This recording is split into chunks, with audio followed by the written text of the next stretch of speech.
Hello and welcome back. Today we're going to be reviewing the Back to the Future, the Time Machine. Okay, and we have the Back to the Future Time Machine completed. Let's take a little bit closer look at it. First up, we have the sign, the Back to the Future Time Machine, manufactured by Doc E. Brown Enterprises, 1985. The power is 1.21 gigawatts. The fuel is plutonium and activation speed is 88 miles an hour. You can see the two minifigures that come with it. We have Marty McFly and Doc Brown. Right now you can see I have Doc Brown. He has two printed faces as well as Marty McFly. Some great print detailing. Doc Brown is wearing a goldish yellow outfit with a red shirt and tie. Marty wearing the iconic red and dark gray coat jacket with his jeans, and you can see the print detail where the pockets are flipped out. And we'll take a look at the second view of the face print here in just a second. On the back, we have some great print detail on each of the minifigures. And the hairpiece on Doc Brown is just a great piece. It looks really good. So give me a second here and we're going to take a look at the second printed faces. Okay, there we can see the other faces. Marty's kind of has the more aggressive, upset appearance. And Doc has the more of a wide mouth where he's kind of probably a little more ecstatic or deeply explaining things. Either way is great. I really like having Doc Brown with the sunglasses. I think that's a really cool feature and it looks really cool when it's on display. So let's take a look at the front of the Delorean. We have some nice chrome detailing pieces for the bumper, some blue translucent pieces in behind. Underneath you can see we have some more bumper detailing underneath. Let's turn it to the passenger side. Here we can see a whole lot of detail, starting with the printed dish pieces for the wheels. We have the rubber hoses that are the electrical wiring running from the front, goes down underneath to a connection point, and then there's another one that runs up and connects into the back of the vehicle. You can see the nice cylinder chrome pieces on the side there that hide the connection points for those two rubber hoses. You can see the mirrors are wonderful. They go up and down. They look pretty realistic from a distance. And the best feature of all that I think about this is the DeLorean had gull-wing doors. And if we open it all the way up, they go straight up and we get a very good view of the interior detailing. We'll get to that stuff in a minute. They do sort of have a feature where they will, by gravity, they close on their own. Intended or not, it's actually kind of neat to watch it go down slowly.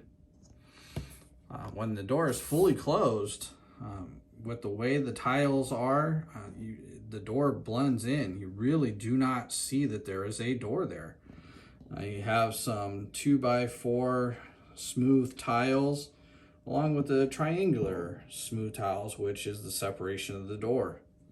It's really nicely done. When we take a look from the front, one of the biggest and newest pieces is the windshield. It is a very large windshield. It's very nicely done and it fits the car very well, along with having the support pieces here along the side that frame the window, and they fit perfectly up against it. Nicely framed out.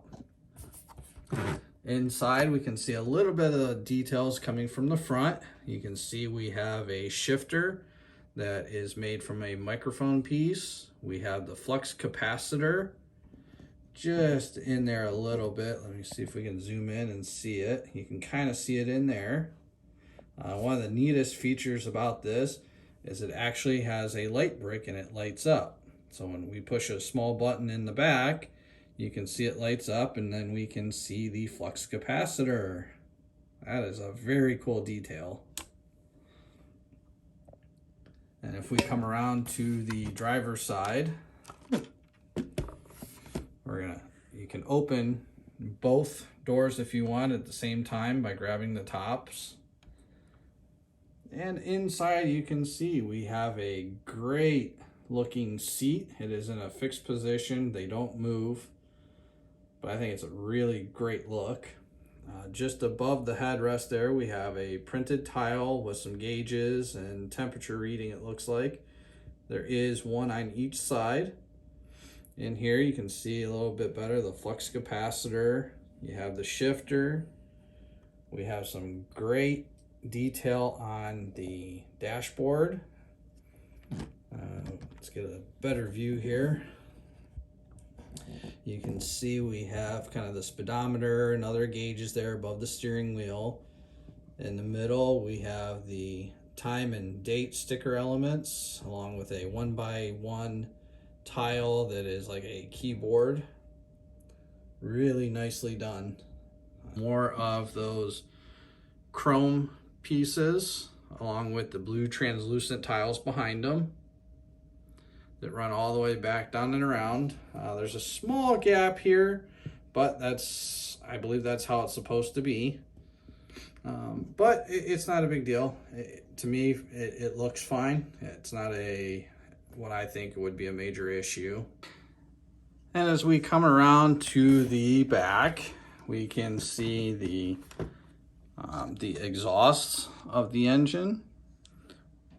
You can see some great detailing for the bumper, the iconic taillights of the Delorean, as well as the license plate, out of time. The license plate is a sticker element that is on top of a glass window piece.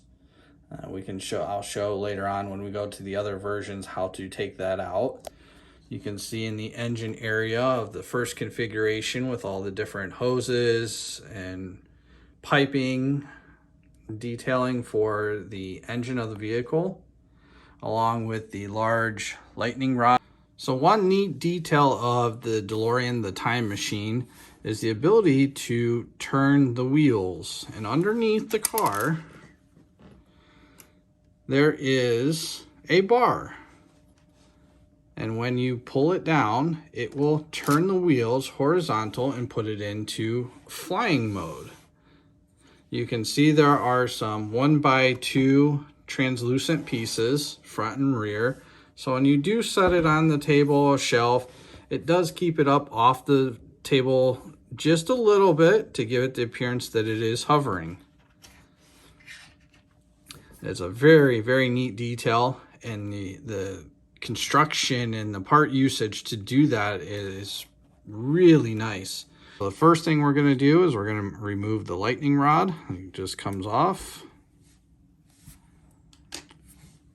The next, we take off these two rubber hose elements.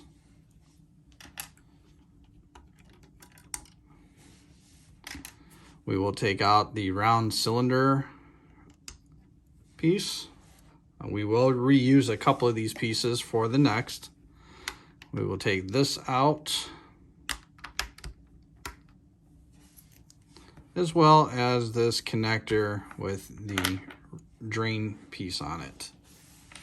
And to make a piece that looks like this, using the 2x2 inverted slopes from the previous, that will go in right here. And then we add the Mr. Fusion. You will need the 2x2 block here.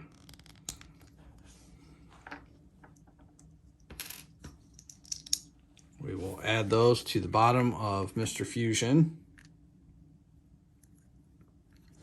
And we will stick that in its slot.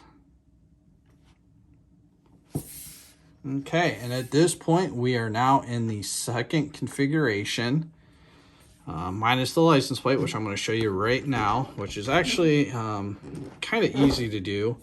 What we will do is you have to remove these two engine exhaust pieces.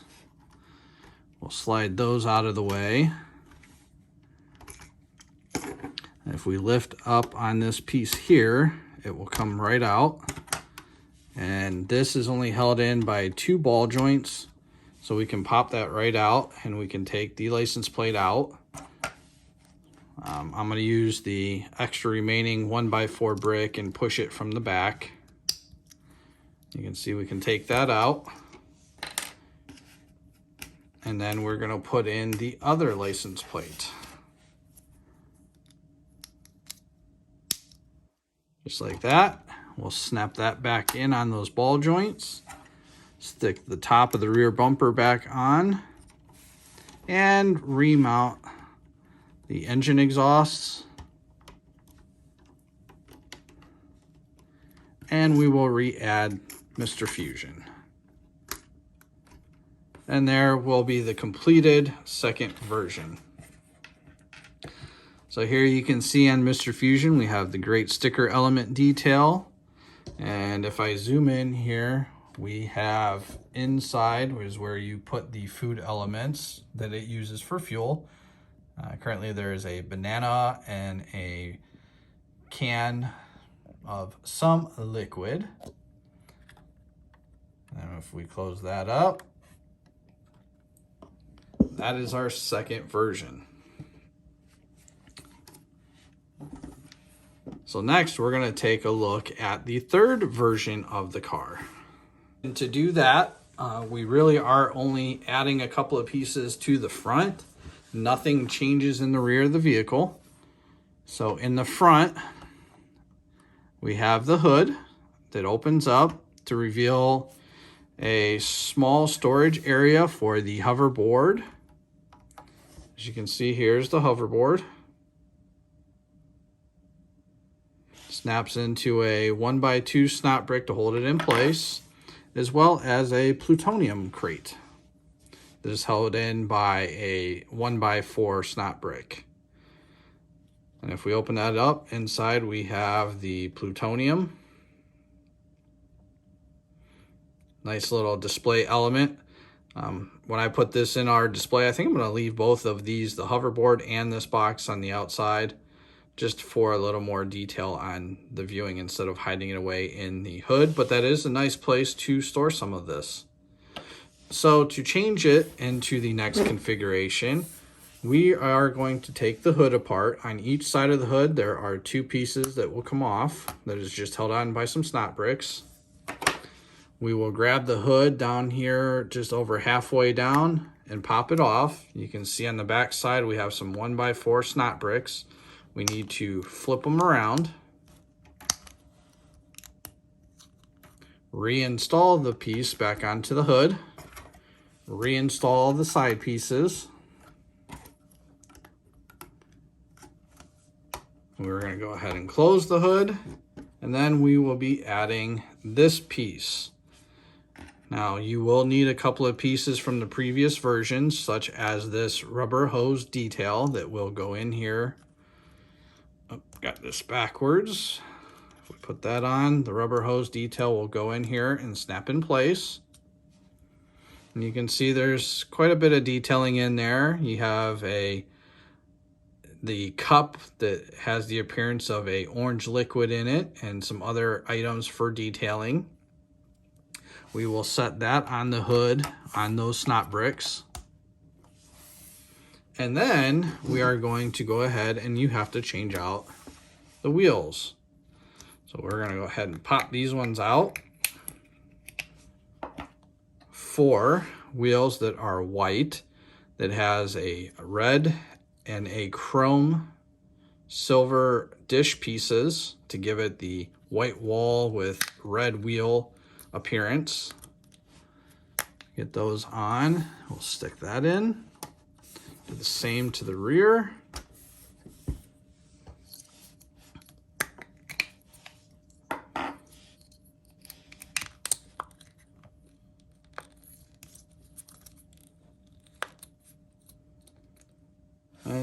stick that back on the car.